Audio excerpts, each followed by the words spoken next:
Hello and welcome everyone.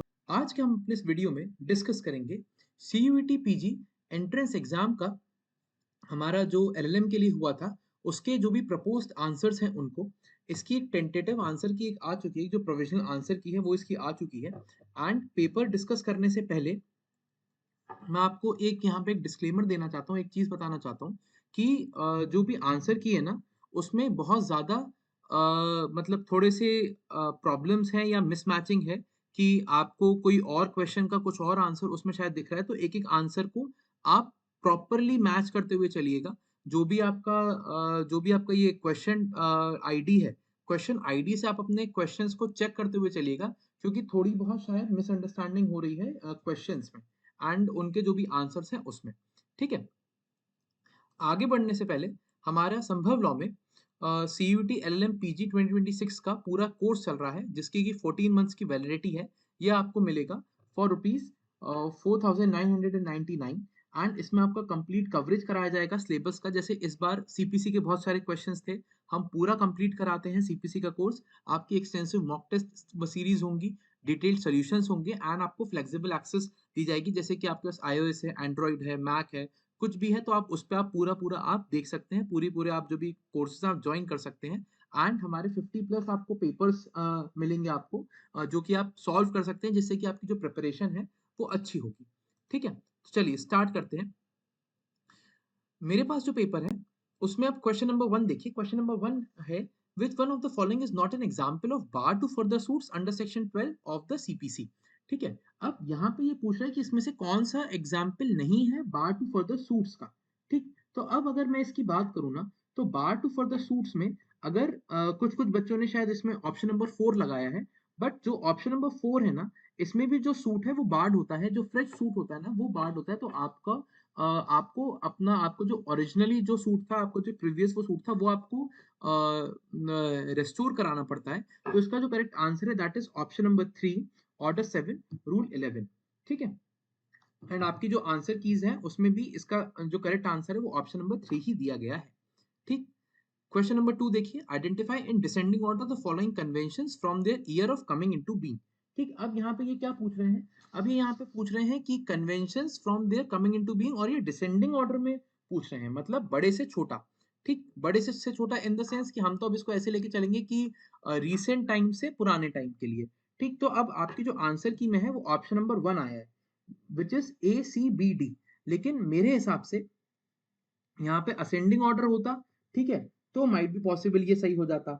ठीक, लेकिन फिर भी मैंने एक जो निकाला, सो दैट इज सबसे जो एंडिंग में आया, that is European convention for protection of human rights and fundamental freedoms. इसका वैसे तो 1953 है, लेकिन इसका एट द एंड 2013 लिखा है। जब आप ये डॉक्यूमेंट जब आप देखेंगे ना, तो इसमें 2013 का जिक्र आ रहा है। ठीक है, फिर जब आप देखेंगे ये world conference on human rights भी है ना, सो इट इज इन 1993।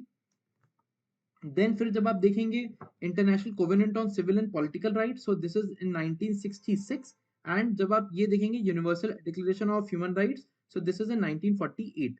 ठीक है, अब इनके हिसाब से क्या हुआ। अच्छा, उसके बाद अगर मैं एक और बात करूं तो European convention for protection of human rights and fundamental freedoms जो है ना, ये वैसे तो 4 नवंबर 1953 का है। ये 4 नवंबर 1953 का है।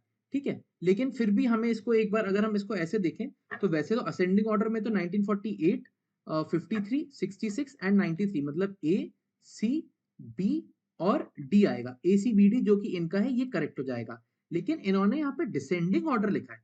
असेंडिंग ऑर्डर तो ये ठीक था, छोटे से बड़ा। ठीक, डिसेंडिंग ऑर्डर था। ठीक है, तो अब डिसेंडिंग ऑर्डर में क्या जाएगा, डिसेंडिंग ऑर्डर में जाएगा 19, इसका आप ये 2013 आप इसका हटा भी दें, क्योंकि ये तो शायद जो साइंड वाला था इसका इसका ये तो वो था। ठीक है, कि शायद कुछ और वो देशों ने भी शायद साइन करा 2013 में, लेकिन अगर आप वैसे देखेंगे तो 1993, फिर 96, मतलब इसका पहले डी आएगा। ठीक है, फिर इसका बी आएगा, फिर इसका सी आएगा एंड फिर इसका ए आएगा। DBCA आएगा, क्योंकि जो इसके ऑप्शन में वैसे है नहीं। ठीक है, तो इसको अगर आप लोग को चैलेंज करना हो तो आप इसको चैलेंज भी आप कर सकते हैं इसको। असेंडिंग ऑर्डर तो इनका सही है, या ऑप्शन नंबर 1 जो है ना वो तो सही है, बट फिर भी आप एक बार इसको देखिएगा। ठीक है, चलते हैं फिर क्वेश्चन नंबर 3 पर। क्वेश्चन नंबर 3 क्या कह रहा है देखिए, which of the following are not correct as per the constitution of India, इसमें से कौन सा सही नहीं है, ठीक है। तो president of India is not a de jure executive, ये सही नहीं है। प्रेसिडेंट ऑफ इंडिया अगर यहाँ पे लिखा होता is a de jure executive, ठीक है, तो ये सही होता। अब पूछ रहे हैं कि कौन सा सही नहीं है, ठीक है, तो यहाँ पे कायदे से ए ऑप्शन सही नहीं है, ठीक है। इसका उन्होंने जो आपको आंसर दिया that is option number 3, B and C only दिया है, ठीक है। लेकिन मेरे हिसाब से आप इसको चैलेंज कर सकते हैं एंड आप केस में बोल सकते हैं कि इसका जो आंसर है ना, मतलब आप इस पूरे पूरा क्वेश्चन को चैलेंज कर सकते हैं। पहला तो ऑप्शन ए है। दूसरा अगर मैं आपसे बात करूं तो जो ऑप्शन नंबर बी है, देखिए prime minister and council of ministers are de facto executives, ये तो ठीक है, ठीक। फिर council of ministers are responsible to Lok Sabha. अब यहाँ पे इफ ओनली लिखा होता या कुछ लिखा होता तो वैसे अपन फिर उस हिसाब से सोचते। अभी तो यहाँ पे council of ministers are responsible to Lok Sabha है, तो ये भी सही है, ठीक। फिर डी देखिए, council of ministers is not subject to judicial review. अब देखिए, अगर यहाँ पे ये लिखा होता कि advice given by the council of ministers is not subject to judicial review, advice given by council of ministers to president, ठीक है, is not subject to judicial review, तो ये करेक्ट होता। लेकिन अभी चूंकि ऐसा यहाँ पे लिखा नहीं है, तो मेरे हिसाब से है ना, यहाँ पे आप डी वाला भी जो है ना, डी वाला अगर हम इसका लिटरल इंटरप्रिटेशन निकालें, council of ministers is not subject to judicial review, ठीक है, तो ये गलत होगा, ठीक। तो इसमें ए एंड डी वैसे आ जाएगा करेक्ट ऑप्शन, लेकिन फिर भी आप इसको चैलेंज करिएगा क्योंकि पूरा का पूरा क्वेश्चन ही मुझे जो है वो डाउटफुल लग रहा है, ठीक। क्वेश्चन नंबर 4 देखिए, under evidence law facts does not mean. Question number 4 का जो करेक्ट आंसर दिया है आपको वो दिया है ऑप्शन नंबर 2, एंड हमारा भी जो करेक्ट आंसर है दैट इज ऑप्शन नंबर 2, तो इसका ये करेक्ट है, anything not perceived by senses. Question number 5 देखिए, which of the following cases is not related to matters of professional ethics and professional accountability system.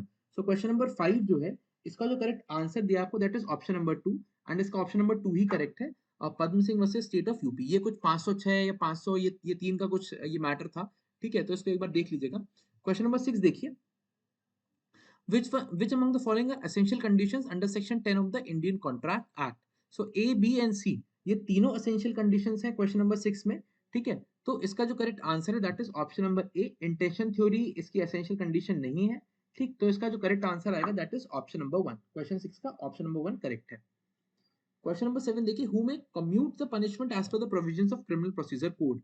बहुत बार question आ चुका है, एंड सेवेंथ का जो करेक्ट आंसर है दैट इज ऑप्शन नंबर 1, ये आपका आंसर की में भी यही है एंड वैसे भी आपका यही है, ठीक है। क्वेश्चन नंबर 8 पे चलते हैं।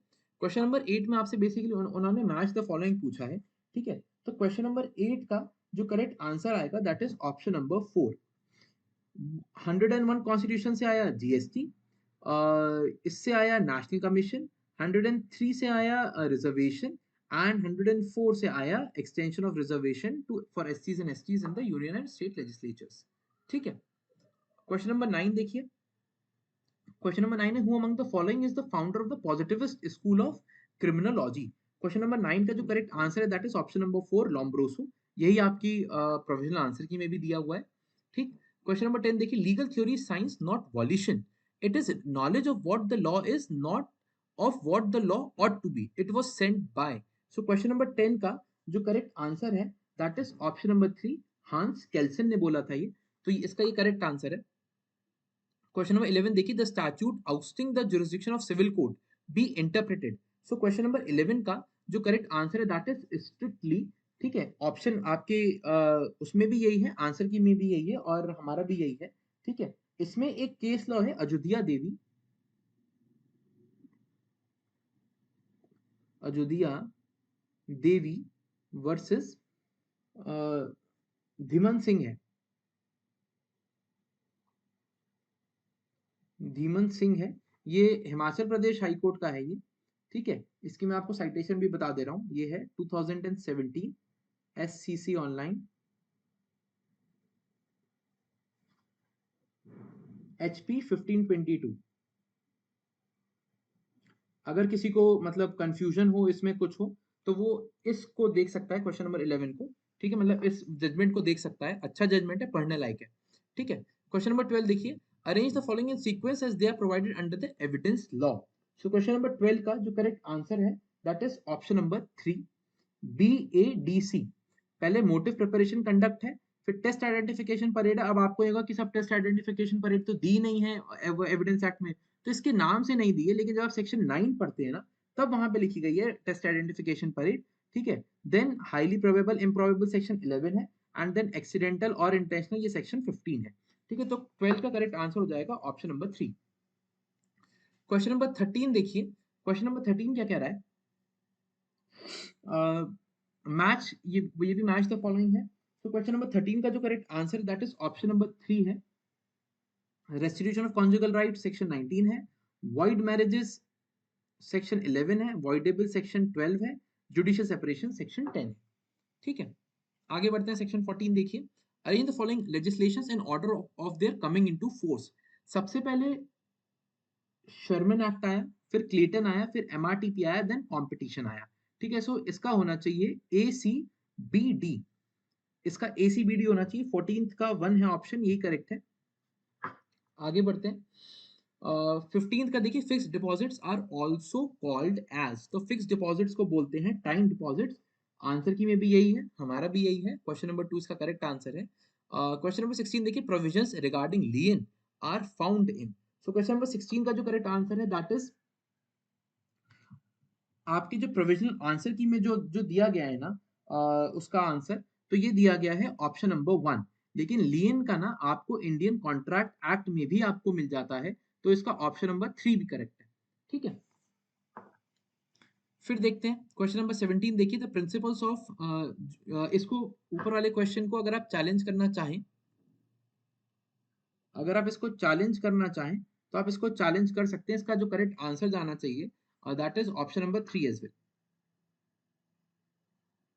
क्वेश्चन नंबर 17 देखिए, द प्रिंसिपल यूबी जुस इबी रेमेडियम मीन्स। क्वेश्चन नंबर 17 का जो करेक्ट आंसर है that is option number 1, where there is a right there is a remedy. So ये करेक्ट आंसर है। क्वेश्चन नंबर 18 देखिए, which section talks about promissory note under the negotiable instrument act। तो section 4 जो है वो बताता है आपको promissory note के बारे में, तो यहाँ पे सेक्शन 4 करेक्ट है। क्वेश्चन नंबर 19 देखिए, A lays sticks and turf over a pit with an intention of causing death or with the knowledge that death is likely to be caused, Z believing the ground to be firm treads on it, falls in and is killed, A has committed। Question number 19 का जो correct answer है, जो answer की में है that is option number 1, and हमारा भी जो आंसर है दैट इज ऑप्शन नंबर 1। तो इसका ऑप्शन नंबर 1 करेक्ट है। ये आपको ये डायरेक्ट ये इलस्ट्रेशन बेस्ड क्वेश्चंस हैं, ये इलस्ट्रेशन बेस्ड क्वेश्चंस हैं। एंड जब आप आईपीसी का 299 जब आप पढ़ेंगे ना तब वहां पे ये डायरेक्टली दिया गया है। ठीक है, क्वेश्चन नंबर 20 देखिए, यहां भी है मैच द फॉलोइंग है।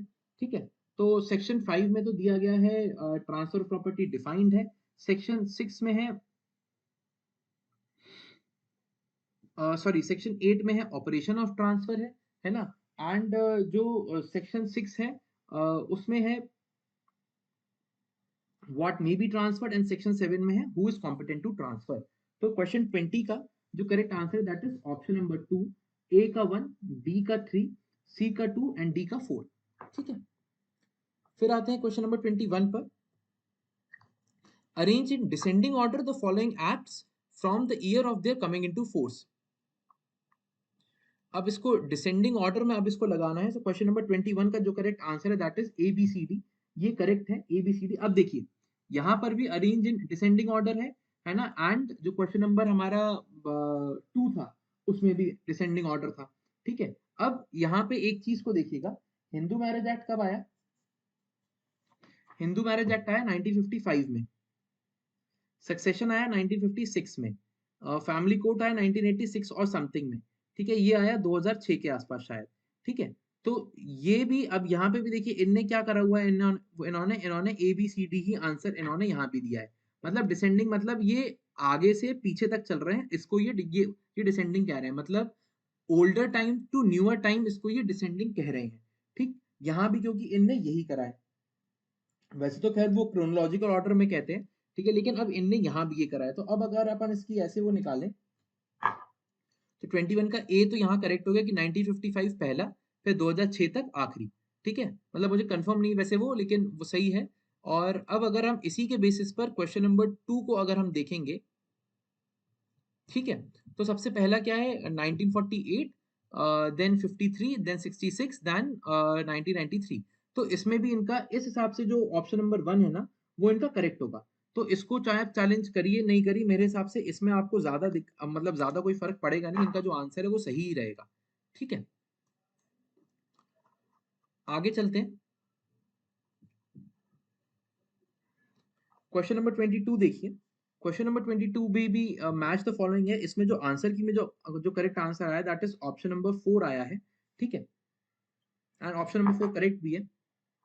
एसएलपी 136 में है, रिव्यू 137 में है, ओरिजिनल 131 एंड कंप्लीट जस्टिस 142 में। ठीक है,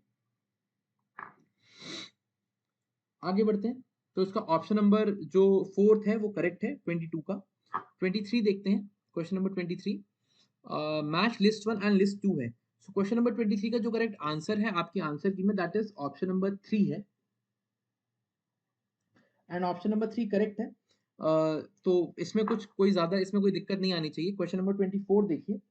24 में जो करेक्ट आंसर जो दिया गया है दैट इज ऑप्शन नंबर 4, कि किस केस में कहा गया था कि यूनिवर्सिटीज को कंपलसरीली कोर एनवायरमेंट लॉ पे कोर्स करना चाहिए अपने अपने कॉलेज में। So that is MC Mehta versus union of India. ठीक है, तो इसका जो ऑप्शन नंबर 4 है that is correct.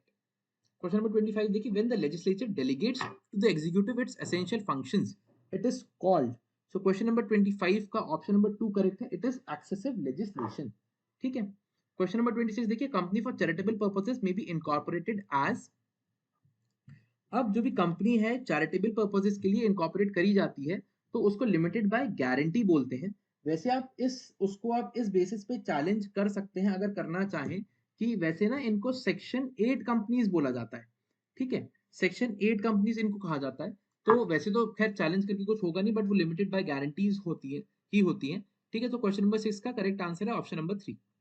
Question number 27 देखिए, Who among the following are authorized to arrest under the criminal procedure code? कौन कौन ऑथोराइज्ड है अरेस्ट करने के लिए क्रिमिनल प्रोसीजर कोड में? तो मैजिस्ट्रेट भी है, प्राइवेट पर्सन भी है, पुलिस ऑफिसर भी है, सिर्फ अक्यूज पर्सन नहीं है। तो इसका ऑप्शन नंबर जो 2 है ना वो करेक्ट जाएगा, A B and C only. ठीक है, क्वेश्चन नंबर 28 देखिए, which of the following is not a general principle of international law? कौन सा इसमें से जनरल प्रिंसिपल नहीं है इंटरनेशनल लॉ का? So that is option number 4, special circumstances. ये कोई प्रिंसिपल नहीं है पब्लिक इंटरनेशनल लॉ का बेसिकली। ठीक है, क्वेश्चन नंबर 29 देखिए, which of the following is not a specialized agency of the united nations organization? इसका करेक्ट आंसर जो है वो आंसर की में आपको दिया है option number 4, world trade organization. लेकिन इसका जो करेक्ट आंसर मेरे हिसाब से होना चाहिए that is international monetary fund. IMF भी जो है that is not a specialized agency of the UNO. ठीक है, सॉरी मैं यहाँ पे गलत था, आईएमएफ एक स्पेशलाइज्ड एजेंसी है, वर्ल्ड ट्रेड ऑर्गेनाइजेशन नहीं है। तो इसका जो क्वेश्चन नंबर 29 का जो करेक्ट आंसर जाएगा that is option number 4 correct है इसका। ठीक है, फर्दर देखते हैं। क्वेश्चन नंबर 30 देखिए, match list 1 and list 2। Question number 30 का जो करेक्ट आंसर है that is option number 1। Option number 1 इसका करेक्ट है। ठीक है, आगे बढ़ते हैं। क्वेश्चन नंबर 31 देखिए, which of the following case laws are associated with consideration as per the Indian contract act 1872? ठीक है, सो क्वेश्चन नंबर 31 का जो करेक्ट आंसर जो दिया है आपको दैट इज ऑप्शन नंबर 2 है, A B C, A B and C only. Bhagwan Das Kedia versus Girdhari Lal जो है ये तो कम्युनिकेशन पे था। ठीक है, ये तो कम्युनिकेशन पे था। तो आपका जो करेक्ट आंसर है that is A B and C, option number 2 आपका करेक्ट है। क्वेश्चन नंबर 32 देखिए, Eugen Ehrlich in his theory includes the following. So question number 32 का जो करेक्ट आंसर आपका आया है that is option number 2, A B and C only, and ये correct भी है। क्योंकि जो ऑप्शन नंबर डी है, the task of law is social engineering, ये कभी यूजिन अर्लिच ने कहा ही नहीं। ठीक है, ये अब आप लोग देखिएगा कि किसने कहा था। क्वेश्चन नंबर 33 है, in India which of the following evidence is admissible under the evidence law? ठीक है, सो क्वेश्चन नंबर 33 का जो करेक्ट आंसर है that is option number 1, A B and D only, and ये करेक्ट भी है। Here से एविडेंस जो होते हैं वो एडमिसिबल नहीं होते हैं। क्वेश्चन नंबर 34 देखिए, dissolution of marriage initiated at the instance of Muslim women under the classical Muslim law is called. So question number 34 का जो करेक्ट आंसर है दैट इज खुला। ठीक है, क्वेश्चन नंबर 34 का करेक्ट आंसर है खुला। Option number 1। मुबारत क्या होता है? मुबारत होता है म्यूचुअल कंसेंट से, म्यूचुअल कंसेंट से हुए तलाक को मुबारत कहते हैं।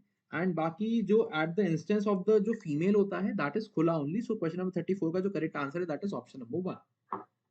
क्वेश्चन नंबर 35 देखिए, which of the following is not included in the definition of business under the Indian partnership act? Hiring is not included under the term business. So question number 35 का जो correct answer है that is option number 4।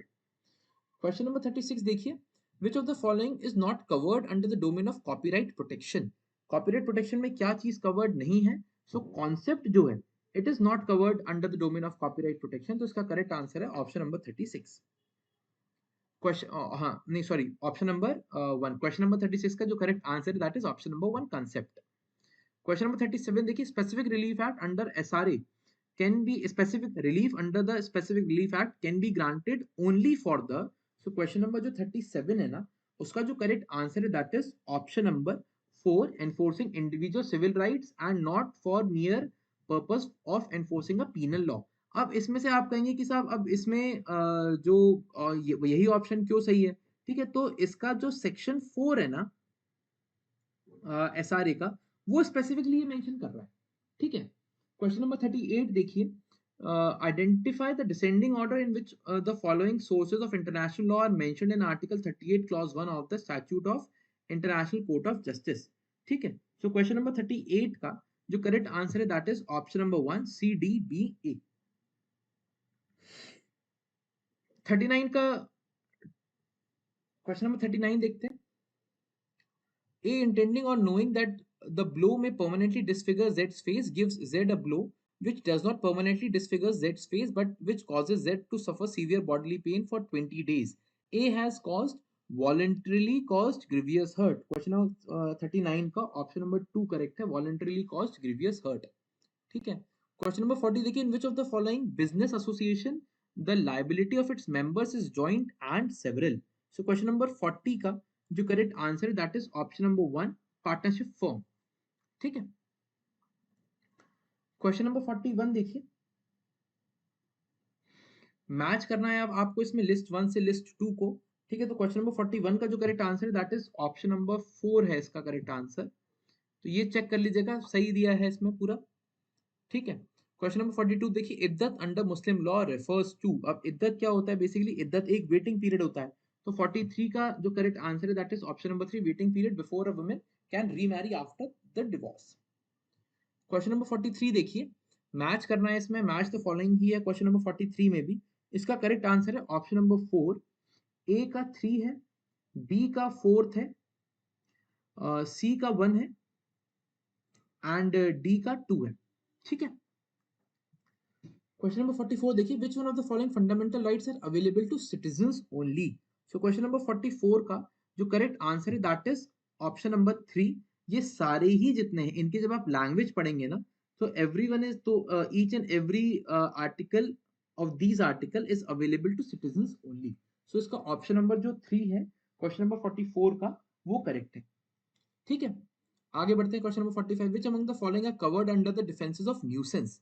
ठीक है, अब इसमें nuisance में कौन कौन से डिफेंसेस कवर्ड है? तो 45 का जो करेक्ट आंसर है that is option number 2 A B and C only. Voluntary harm is not covered under nuisance. ठीक है, आगे बढ़ते हैं क्वेश्चन नंबर 46 देखते हैं, which of the following convention was mainly referred to decide Vishakha versus state of Rajasthan। 46 का जो correct answer है that is option number 3, a convention on elimination of all forms of discriminations है। Correct answer है ये। Question number 47 देखिए, which of the following are objectives of Environment Protection Act of 1986। अब इसमें ये ऑब्जेक्टिव्स पूछ रहे हैं। सो क्वेश्चन नंबर 47 का जो करेक्ट आंसर आया that is A B and C only. Option number जो डी है ये ऑब्जेक्टिव नहीं है एनवायरमेंट प्रोटेक्शन एक्ट का। अब आप लोग कहेंगे कि भाई ऑब्जेक्टिव कहाँ से देखें, हम कहाँ से मिलेंगे हमें ऑब्जेक्टिव्स? तो आपको ऑब्जेक्टिव्स जो प्रियम्बल होता है ना किसी एक्ट का, उसमें आपको बेसिकली वो ऑब्जेक्टिव बताते हैं किसी चीज का कि क्या ऑब्जेक्टिव है। ठीक है, क्वेश्चन नंबर 48 देखिए, which among the following cases are connected to voluntary non fit injuria. Question number 48 जो है ना, इसका करेक्ट आंसर है जो दिया गया है, that is Balton versus, that is option number, sorry, question number 48 का जो करेक्ट आंसर है that is option number 4, B, C and D only. ठीक है, तो मेरे हिसाब से तो जो करेक्ट आंसर है that is Padmavati versus Dugga Naika. ठीक है, सी भी है एंड डी भी है, लेकिन सबसे ज्यादा जो कनेक्टेड मैटर है that is Padmavati versus Dugga Naika. ये एक लैंडमार्क है। ठीक, क्वेश्चन नंबर 49 देखिए, mortgage by deposit of title deeds is also known as, so ये है, तो ये इक्विटेबल मोर्टगेज कहलाता है। तो 49 का जो correct answer that is option number 3, equitable mortgage. ठीक, क्वेश्चन नंबर 50 देखिए, स्ट्रिक्ट लायबिलिटी किस केस में आया, रिलायंस वर्सेस फ्लेचर में आया। एब्सोल्यूट लायबिलिटी किस में आया, एमसी मेहता में आया। सो क्वेश्चन नंबर 50 का जो करेक्ट आंसर है that is option number 3, C का negligence, MCD versus Subhagwanti and Nicholas versus Marks Landers act of God. Option number इसका जो 3 है वो करेक्ट होगा। सो क्वेश्चन 50 का जो करेक्ट आंसर है that is option number 3। Question number 51 देखिए, arrange the following as per the articles of the constitution of India. अब ये अरेंज करना है क्वेश्चन नंबर 51 में, तो इसका करेक्ट जो आंसर है that is option number 1, D, C, B, A. ठीक है, फिर आगे बढ़ते हैं। क्वेश्चन नंबर 52 देखिए, can the clients papers documents under the possession of a lawyer be considered goods to recover his fees under the sales of goods act. So question number 52 का जो correct answer है that is option number 2, that they are not goods. तो option number इसका 2 correct है। Question number 53 देखिए, which of the following doctrine was propounded for the first time in the famous case of Marbury versus Madison? So this is the judicial review. So 53 का जो correct answer है that is option number 4। ठीक है, question number 54 देखिए, arrange the following करना है अपने को इसमें। ठीक, तो सबसे पहले क्या होता है, एग्जामिनेशन इन चीफ होता है, देन क्रॉस होता है, देन री होता है एंड देन जजमेंट आता है। तो 54 का जो करेक्ट आंसर है दैट इज ऑप्शन नंबर 3, सबसे पहले बी, फिर डी, फिर ए, फिर सी। ठीक है, क्वेश्चन नंबर 55 देखिए, which of the section deals with the appointment of an arbitrator। so 55 का जो करेक्ट आंसर है that is option number 4, section 11 deal करता है with the appointment of arbitrators। ठीक है, 56 देखिए, memorandum of association is a public document. ये एक क्या है, ये एक पब्लिक डॉक्यूमेंट है। ठीक है, आप आरओसी में आप जाके आप जो भी एक सर्टिफाइड फीस का जो भी एक फीस होती है वो आप देके आप वो निकलवा सकते हैं। ठीक है, क्वेश्चन नंबर 57 देखिए, read the following in connection. अब इसमें आपको देखना है कि कौन सा सही है कौन सा नहीं है। तो सबसे पहले तो आर्बिट्रेशन एग्रीमेंट डिफाइन नहीं किया गया है सेक्शन 4 में। जो नंबर ऑफ आर्बिट्रेटर्स होते हैं वो इवन होने चाहिए, सॉरी इवन नहीं होने चाहिए, तो ये करेक्ट है। ठीक है, आर्बिट्रेशन क्लॉज सेपरेट भी हो सकता है कॉन्ट्रैक्ट से, एंड सेक्शन 22 ऐसा डील नहीं करता। ठीक, तो इसमें बी एंड सी करेक्ट है। तो 57 में जो करेक्ट आंसर है आपका that is B and C are correct. Option number 3 जो है आपका करेक्ट है। क्वेश्चन नंबर 58 देखिए, क्वेश्चन नंबर 58 का जो करेक्ट आंसर है दैट इज ऑप्शन नंबर 4 है, क्वेश्चन 58 का जो करेक्ट है। ठीक, आगे बढ़ते हैं। ये भी मैच द फॉलोइंग ही है। सो क्वेश्चन नंबर 59 का जो करेक्ट आंसर है that is option number 2 correct है, क्वेश्चन नंबर 59 का। क्वेश्चन 60 देखिए, on receipt of a constitutional amendment bill after passing by both houses of parliament the president, इसका जो correct answer है that is shall give his assent. ये आपके उसमें दिया गया है, किसमें, आपकी जो आंसर की है ये उसमें आया हुआ है। ठीक है, तो शैल गिव असेंट तो ठीक है, लेकिन मैं तो फिर भी कहूंगा एक बार ना आप जो एक बार कॉन्स्टिट्यूशन है आप उसको एक बार खोल के देखिएगा। ठीक, तो उसके भी हिसाब से आपको इसका ऑप्शन नंबर 1 जो है वो अप्रोप्रिएट लगेगा, या फिर ये कह लीजिए कि मोस्ट अप्रोप्रिएट वो यही लगेगा आपको। ठीक है, सो क्वेश्चन नंबर 60 का जो करेक्ट आंसर है that is option number 1। Question number 61 देखिए, Z is carried off by a tiger. A fires at the tiger knowing it to be likely that the shot may kill Z, but not intending to kill Z, and in good faith intending Z's benefit. A's bullet gives Z a mortal wound. A has committed. यहाँ पे A ने commit करा है क्या, कोई भी offence नहीं। तो 61 का जो है करेक्ट आंसर है ऑप्शन नंबर 3। ठीक है, क्वेश्चन नंबर 62 देखिए, air pollutant under the air prevention and control of pollution act would include. तो इसमें सॉलिड सब्सटेंस भी है, लिक्विड भी है एंड नॉइज भी है, बट चिमनी नहीं है। ठीक है, तो क्वेश्चन नंबर 62 का जो करेक्ट आंसर है that is option number 2। Noise ना बाद में अमेंडमेंट एक्ट से जोड़ी गई है। ठीक, इसको याद रख लीजिएगा। क्वेश्चन नंबर 63 देखिए, which of the following is not the feature of federalism. Federalism का कौन सा फीचर जो है नहीं है। तो 63 का जो करेक्ट आंसर जो दिया है आपके आंसर की में, that is option number 4, A and C only. ठीक है, तो ये करेक्ट भी है कि fundamental right to primary education and no authority of courts, this is not the feature of federalism.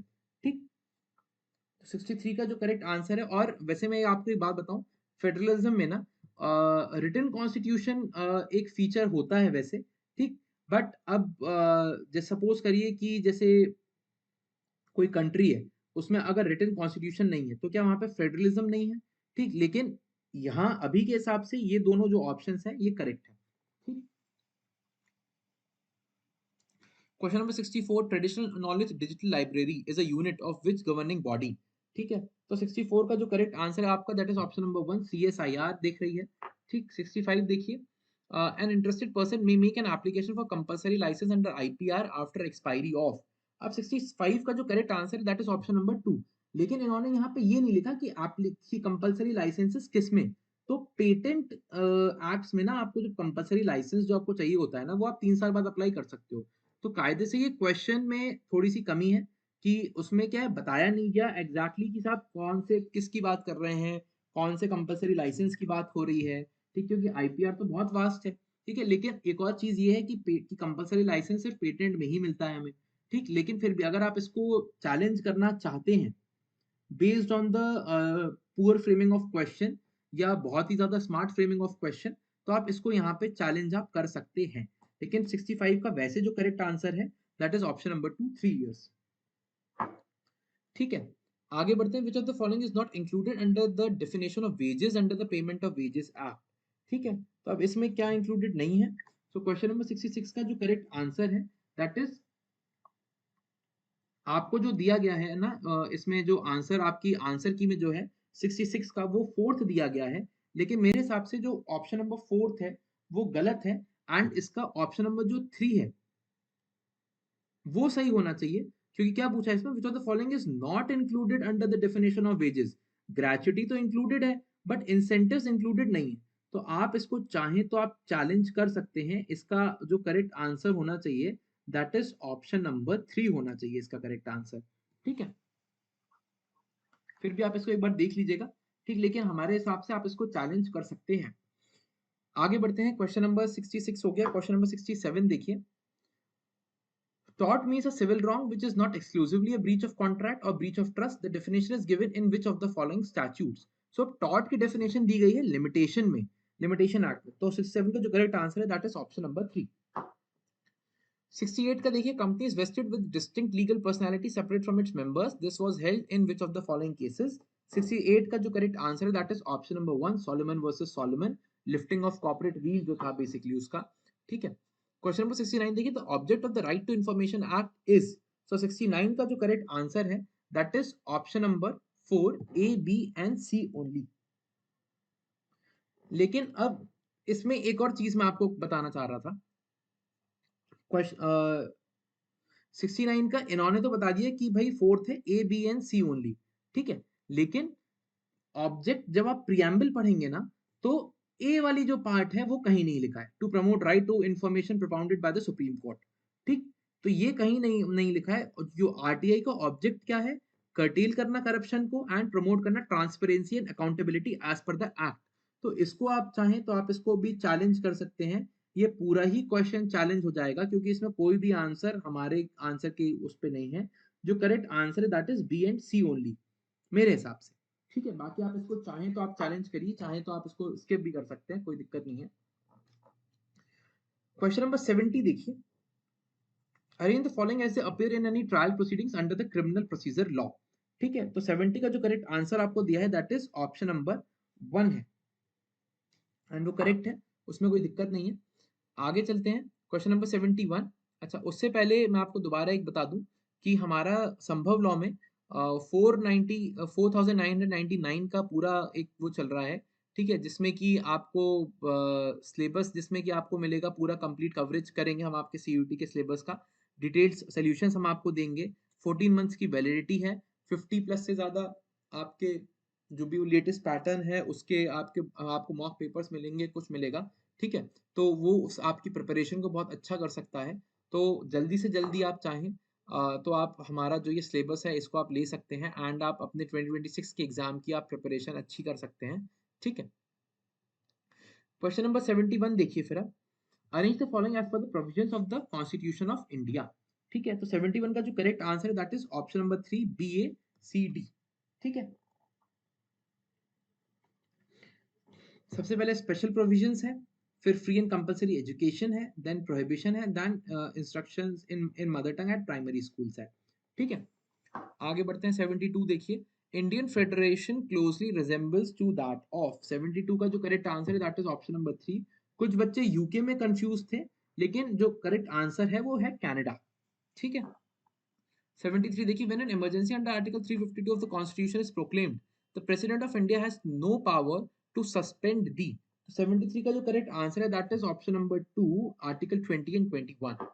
ठीक है, article 31C was inserted in the Constitution of India by, तो ये है 25th कॉन्स्टिट्यूशनल अमेंडमेंट के द्वारा। 74th का जो correct answer है that is option number 4। And फिर क्वेश्चन नंबर 75 देख लीजिए, compulsory licences of patents are granted as. So 75th का जो करेक्ट आंसर है that is option number 4 statutory, क्योंकि ये हमें किस में दे दिया गया है, ये हमें स्टैट्यूट में दे दिया गया है बना के। ठीक है, तो इसका करेक्ट आंसर है ऑप्शन नंबर 4। ठीक है, तो इसमें जो दो तीन क्वेश्चंस हैं चैलेंज करने के लिए वो आप चैलेंज कर सकते हैं, आप देख सकते हैं कि अगर आपको चैलेंज करना है या नहीं करना है, या अगर आपके आंसर्स वैसे कैसे आ रहे हैं कैसे नहीं आ रहे हैं। पेपर अच्छा था।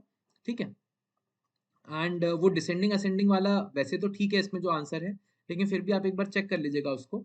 एंड बाकी हम आपसे मिलेंगे अपने नेक्स्ट लेक्चर में, नेक्स्ट वीडियो में। सो तब तक के लिए thank you so much, and please join our YouTube channel Sambhav law का जो यूट्यूब चैनल आप उसे ज्वाइन करिए, हमारा टेलीग्राम चैनल आप उसको ज्वाइन करिए, उस पर आपको रेगुलर अपडेट्स आपको उस पर मिलते रहते हैं। And thank you so much, rest we'll meet in another lecture. Thank you, thanks a lot.